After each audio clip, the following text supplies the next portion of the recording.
Welcome to episode 25 of Drew's College Athlete Spotlight here on this Sunday evening. Myself, Drew Skyberg, joined alongside a Division III basketball player at the University of Dubuque, Keegan Zimmerman. Keegan, how's it going here? Doing fantastic. How are you? I'm doing well. And yeah, we were talking Good. a little before here, right? Coming off a great game yesterday, a great team win, which we'll get into for Dubuque, but the Spartans.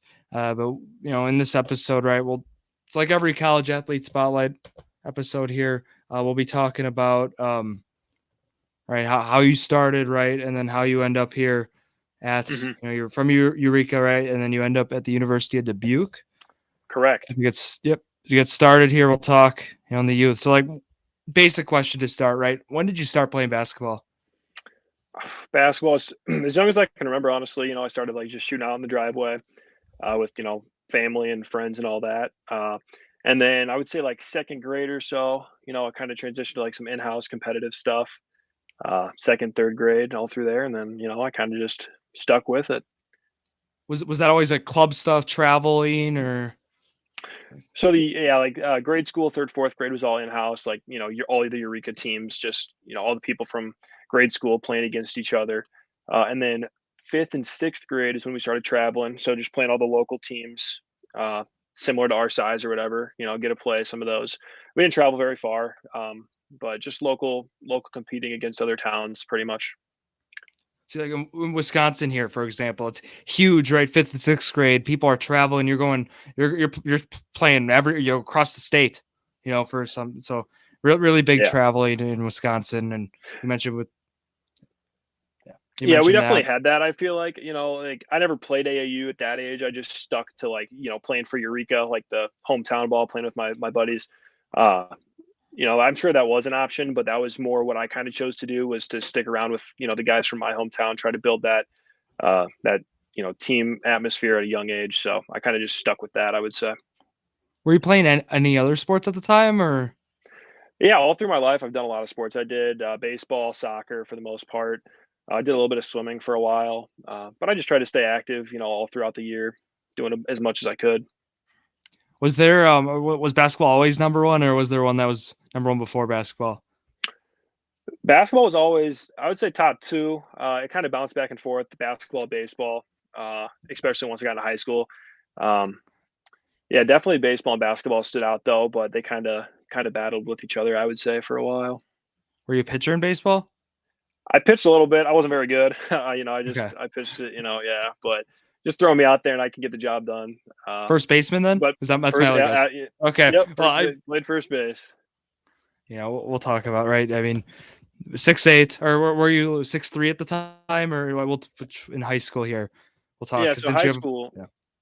Yeah, so freshman year I was 6'3", then I was 6'4" sophomore, 6'6" junior, 6'8". So I was kind of growing all throughout high school. I was always one of the tallest kids, so I was just kind of stuck out there first base, and I kind of just developed into that role, and I enjoyed it. So I stuck with it. And in basketball, were you always like y- you were usually even in middle school? Like, were you the tallest guy out there, or like did you have like that growth spurt late? Into the Yeah, well, for the most part, I would say I was always one of the, 3 or 4 tallest kids on my team. I wasn't always the tallest in, like, middle school and the first couple years of high school, uh, but I definitely played mostly the post, I would say, with those guys. But one thing that I will note is that, like, throughout all of my career, like, even at the younger ages, I really just enjoyed shooting. Like, that was a big part of my game. Like, I didn't care how big I was or how big I got. Like, I was never not gonna be able to shoot the ball. Like, I just think that I that's what I just enjoyed the most, and, like, that's what I grew up doing was shooting out, in the driveway. So, like, I always made sure to get my shots up and make sure that no matter how big I got, I still, had that part of my game too, so. and then that part of the game, right, as carried over to the college level too. I guess like with that consistency standpoint, right? I'm wondering, is that something like you got a routine with shooting, right? Are you like, do you ever, like, how many shots a day, or how does just go about that? Yeah, so like, when I was younger, I didn't really track the number of shots a day, really. It was more so just till I got tired or, was burnt out. Tried to shoot, every day as much as I could for the most part. Um, and then high school, I kind of transitioned to a little bit more structure. I did some like camps with some coaches and stuff, and like I actually did some, more organized workouts, um, but still left that time to shoot with myself, and that, just because that's what I enjoyed to do. But now in college, it kind of depends, between on season, off season, and throughout the season it changes. But like right now, we play Wednesday, Saturday games. So during the week, in between those games, I'm getting up. Like we usually just say on our own, we want 100 threes, 100 free throws statted, and we kind of keep track of that. That's just the minimum, the bare minimum of shots where we'd like to get up, between games. But it can range from 100 to 1,000 in between games. It just kind of depends on how I'm feeling, and um, how the shots been feeling game to game, I would say. Yeah, and I mean, as a sophomore, right, you led in college, led the conference at 3-point percentage here, 53.8. Like that's some video game numbers there. I mean, Yeah, 3-point yeah, shootout was last night. I mean, Kevin Herter put up 8. I don't know. I don't know. Maybe get you out there. I mean, I know it's a little bit farther away there, but yeah, for sure. like NBA range there. But it's good to see, right, the 3-point shootout. Love to see that. But um, Absolutely. I guess going back to high school here, right? I mean, as you mentioned, 3-point shooting was always a part of your game, always something you want to still incorporate it at, and even at the high school level, right? Um, Hmm. would you say just those high school years and playing? Was there like a moment, right, that you had that was like, hey, I want to compete at the college level. I can compete at the college level. Yes, there definitely was. So freshman and sophomore year, I was more, I would say, a little bit more baseball oriented. I spent my summers playing baseball. I was still growing. I was always on the skinnier side, so I still was. I feel like I had that a little bit of that natural talent for basketball, but my body wasn't quite there, and so I wasn't 100% thinking where what sport I wanted to end up doing in college. And then my junior year, I started to get a little bit stronger, and I was hanging, more. I played varsity my sophomore year, but I felt not out of place, but a little bit. I knew I could develop into a much better player. I wasn't quite ready, in my opinion. And then that junior year, I started to get that strength added, and that really kind of changed things for me. It added, more of an inside aspect to my game. It made me less one dimensional. Um, I had a couple of big games my junior year that kind of led me to like, understand what my potential I think really was, and I think that was the biggest part for me. And then my summer going into my senior year was definitely the biggest summer of building and like really developing my game and deciding that I wanted to, go with basketball. I did like I did a little bit of fall AAU stuff. That's kind of when I really started to understand, maybe I can compete at the college level, and this is something that I want to commit to. So Yeah, I want to talk about right. You feel you can commit, right? I guess. What were some schools that were reaching out? If you could throw some names out and just that yeah, a recruiting lot of process. yeah, so a lot of the CCIW schools, that's a big, conference in the Midwest, Illinois Wesleyan, Millikan, North Central, obviously the University of Dubuque, a lot of the American Rivers, that's the conference that we're in. So uh, Dubuque, Loris, who's also in Dubuque. We got Co College. Uh, I had a couple D2 looks. UW Parkside came to a game. Yep. Lewis was an option for me as well. But we never really got too far into the talks with those schools. I mean, I kind of knew what I wanted to do, and that kind of helped narrow it down. I also knew that I wanted to, have a good opportunity to play where I was going and not overshoot. So So would you say, right, from an academic and athletic standpoint, University of Dubuque stood out? I guess what could you talk more about that? yeah, definitely. So yeah, career wise, I wanted to go to the aviation field, and with the flight operations and everything. So I just want to be an airline pilot. And that's a very, pretty niche. You got to find a school that has that, obviously, and that I can play at. So honestly, once I got further into the recruiting and I kind of knew the route I wanted to take, it kind of was narrowed down to Dubuque and Lewis. Uh, and Dubuque just seemed like the perfect fit for me academically and athletically. And that's kind of how that That's awesome. it happened. Yeah. And you're a senior already, right? I guess, are you on a 4 Yeah. year? So this is coming up here, right? Conference championships too. It's crazy how time flies. But I guess talking more, we're going to go back to 2019, Keegan, if that's okay. Yeah, We're going for to go back sure. to you like 4 years ago. We're going to talk about, right, just overall, how's that transition from high school to college? Like those first few games, practices, how was it? Yeah, so it was definitely different. When you're in high school, you're the biggest, you're the strongest, and everything is kind of running through you. For most people, that are going to play at the college level, like you're the best, one of the best players at your high school most of the time. And so I would say the biggest transition, I mean, there was a lot of transitions, and I think that's something that some kids really, think they are ready and they really aren't ready, because it is a bigger transition than you may think. The strength, the pace, the actual playing with other, highly talented players, super athletic player, like a wide range of players, and just not, kind of changing your mindset a little that you may not be that guy like that you were in high school, as well as adapting to the pace and the strength. Those are the two biggest things. The pace of play is just up tremendously than high school, like insane amount, and then the strength obviously is a big thing for a lot of young guys. And then after that, I would say um, just defensively was a big step up for me from high school. Like high school, I was a taller guy in a smaller conference, so I could get away with kind of being a little bit lazier on defense and still blocking some shots. So I wasn't like really a defensive liability. But then as you get to college, as that speed and strength picks up, that's a big thing that you need to pick up on. Did you notice too with shooting, right? I mean, with 3 point arc, being farther back, and was that a big adjustment or? Yeah, so actually I believe my sophomore year, after the COVID year, freshman was COVID year. I think the next year they were going to move it back to the international professional line. Like they were moving the actual college line back, but then they delayed it a year. So we now have we have the same line as like international professional line. Basically, it was like there was another step between the high school and that line, and that was the college line. So the first year when we had the normal college line, it wasn't too big of a difference, like distance wise, really. But then when they made it a little bit further, I definitely noticed a little bit of a difference. But the main difference with shooting is just the speed at which you have to get your shot off. I would say, like, definitely, high school, you're going to have a lot more time to get a set shot, where college people are going to be closing out a lot quicker. And that was probably the biggest change. Were you changing your release point? I guess like what were you being instructed to I do? have the And blessing. Yeah, I luckily have, the blessing of being a taller guy on the perimeter, especially the D3 level. So I didn't have to change that all too much. The main thing was like just improving my footwork, getting ready to catch and shoot at a more efficient, like pace, not really just catching and lining everything up. So mainly it was the footwork, because the upper body I kept pretty much the same, and the release and everything.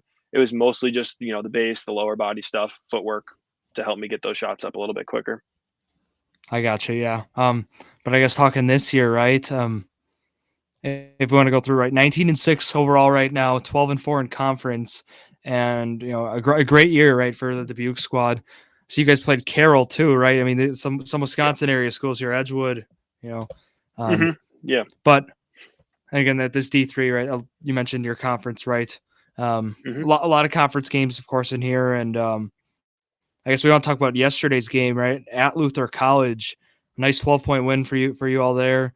We want to talk about, right? 7 for 10 from three. I had down that was your most made threes in a game in your collegiate career. Is that accurate? That's, That is okay. correct. Just Yeah, it making was. sure the records. Yeah, yeah, So yeah. yeah, No, I was feeling 7. good yesterday. Definitely, it was. Well, as being a senior, the last regular season game. Now it's kind of win or go home. From here on out. So, I just came into it thinking, hey, I'm going to let it fly and just try to make the most of it. Had yourself a day. It was only 19 minutes too. That's the other Yeah, crazy yeah. thing. I got into a little bit of foul trouble, and we're getting ready for the tournament and stuff. So we're kind of figuring out, Yeah. balancing out our minutes and everything. But yeah. It's good to see a great game for you and the team, right? And then you guys, right now we're waiting a little bit, right? You guys got to wait and see what's going on with Nebraska. Or is it that Nebraska Wesleyan? Yeah, And so then it's all also, settled now. The bracket is all settled now. okay. So we do have a bye, which is nice. We're the 2 seed in the conference, so we get the bye on Tuesday. Tuesday, Thursday, Saturday is the conference tournament schedule. Yeah, we're just kind of waiting to see who we're going to end up playing. And then in order to get in right to the Division 3 tournament here, right? You got to win out. You got to win the conference, or is Yeah, there a chance yep. of a bid? Unfortunately, this year for our conference, I don't think there's not really going to be a look for a bid. They're pretty tough to get, pretty competitive to get those. So it's pretty much just going to be whoever gets the automatic bid from the conference tournament. Okay, yeah, because up by us, right, the WEAC, right, that conference in Yep. Wisconsin, very, very competitive, right, for that Division 3 basketball. I mean, Oshkosh. You mentioned becoming a pilot. I'm like, Oshkosh, it's big thing over there. I'm sure they don't have a program though, do they? Or I don't do believe they do, but Oshkosh, yeah, I know they have the big air venture thing, so yeah. definitely a big part of the area. But Yeah, that's cool to see there. But I guess overall, is there anything? I guess going back to your freshman self, is there anything that you would tell, your freshman self, um, right now? yeah, I would just probably, stick with it. Like it's a lot of work that you're going to have to put in, but it'll be worth it. I was very blessed to play on a team that's been very successful the last 3 years. And, freshman year, we had a little bit, we had some questions to answer, but we figured it out and we made the most of it. And all the memories I have been amazing. And it was definitely worth all the hard work to put in. Um, you know, I would just tell them stick, keep working and it'll be worth all the work you put in. Yeah, and I mean the roster overall too that you guys have right now, like a lot of other young guys, right? I mean, it's I know good blend of seniors and juniors, but really it's a freshman, sophomore, underclassmen heavy roster. Yeah, we definitely this was a big recruiting class for us. The last couple years have been a little bit smaller, but we've had my group of seniors. We've kind of been around for the last 4 years, and we've had a pretty good group. So this year, with a lot of us uncertain about coming back for a fifth year, or obviously leaving on to different things, I think this is a big like rebuilding year, kind of trying to get a good class in, and we do have a great class coming in. So I'm excited to see what they're able to do. Do you have an extra year of eligibility? I guess like going through that, like do you have a COVID year, a fifth year, or is that Technically, yes, I do have another year of eligibility. Still thinking about it. Not okay? 100% That sure. yep, Yeah, yeah. I want to get through this season, and then we'll have some time to think. But of course. And I guess with that too, right, career path. I mean, you're looking right, like what's next, right? I mean, you mentioned graduating, right, becoming right a potential pilot. You graduate 4 year here. I guess what are the next plans to get in order to yeah, get next, right flight operations? yeah. So I'll be graduating with that degree this semester. So my next career path wise, I'm looking to probably flight instruct. Hopefully at Dubuque, I really do enjoy the program they have there, and I would love to give back to that. So ideally, I would probably just stick around here for a couple years and then just kind of see where I end up airline wise. That's the end goal. So yeah. Awesome. And is there any teammate? I'm gonna go right to high school first. Is there a teammate you would want to shout out there? And is there a teammate in college you would want to shout out? Is that From high tough? school, Yeah. okay, from high school, I'm gonna give it to, Alex Britton. He was a fellow big fella, grabbed a lot of rebounds, loved playing with him, good passer out of the post, fun guy to play with, great guy. College, I'm gonna give it to Peter Reagan. I played with him. He was an upperclassman all as I was coming through. He took his fifth year last year, so he's no longer with us, but he was a great role model, leader, just a great guy, worked hard, did all the right things the right way. And he had a great career as well. He was All American last year. So shout out to Peter. He Awesome. was, yeah. Yeah, and I guess one more thing I want to talk about. I want to talk about training. So I mean, we talked about right logging the shots and such, but high school training for basketball, the college training level, like how did that go? Right with weight training, right? I mean, Yeah. So high school, we did have a weights program. I would say it was pretty baseline. I mean, it wasn't bad. It was actually pretty good. It's a lot about effort in high school and like what you want to put in. Um, and I kind of maybe didn't take it as seriously as I should have. So that's one thing I do recommend to a lot of high school athletes that are looking to transition to college is like the more ahead of the game you can get strength wise and lifting wise, that's going to set you up a lot more for success. So definitely take it very seriously, just as much as you're taking your game. The weight room should be equally important, in my opinion. Um, and then college, it, we do lift off season and during the season. We don't really take any time off lifting except for like a couple weeks after the season. So it definitely ramps up in intensity, and it's a big part of what we do. So definitely is important. awesome. Yeah, I mean that's often. I mean, talking with college athletes, the big thing they talk about is whether you're running cross country, running track. I mean, like high school to college, the weight training is just different, right? It's just year round. It's the effort you put in, and just overall like the how tedious the program is as well. So Yes, that's exactly. Yeah, whatever you put into it is what you're going to get out of it, and you can only be motivated to a certain level, and then it comes down to what you put in. So, awesome. And again, Keegan, I want to wish you the best here, collegiately and academically here, right? You have that course coming up here the games. I mean, the conference games, it's going to get tough, right? And you guys hopefully make the most of it here, bring home that conference championship. Absolutely. Yeah, totally with you. We'll be rooting for University of Dubuque. I love the logo, by the way. I, mean, I was talking Appreciate to it. people Yeah, here. it's pretty cool. We love the logo. The Awesome. post comes out Wednesday. You're gonna love. Hopefully, you love to see it. But Yeah, definitely. that's all I got here, Keegan. I mean, I want to thank you for coming on. Yeah, sounds good. Thank you very much for having me. All right, so that's going to wrap it up here for Keegan and myself, Drew Skyberg, here on this Sunday evening here. Thank you all for listening to yet another episode of Drew Sports Crew, the perfect podcast for you.